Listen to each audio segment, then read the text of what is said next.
Aibtu FN, oknum polisi yang sebelumnya menembak dan menusuk dua debt collector di Palembang, akhirnya menyerahkan diri. Aibtu FN diantar keluarga dan pihak Polres Lubuk Linggau ke Polda Sumsel Senin dini hari kemarin.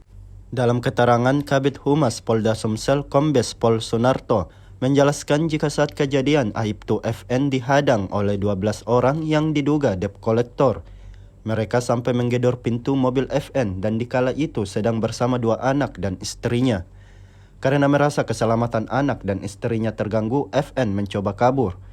Sementara itu, Kabid Propam Polda Sumsel Kombes Pol Agus Halimudin mengatakan Aibtu FN diperiksa karena melanggar kode etik kelembagaan dan etika di masyarakat. Adapun sanksi yang diberikan kepada FN akibat pelanggaran kode etik berupa permintaan maaf, demosi, dan penundaan kenaikan pangkat. FN juga diketahui menggunakan mobil Avanza dengan plat bodong. Saat ini FN terduga pelanggar ditahan di Propam Polda Sumsel. Download Tribun X sekarang, menghadirkan lokal menjadi Indonesia.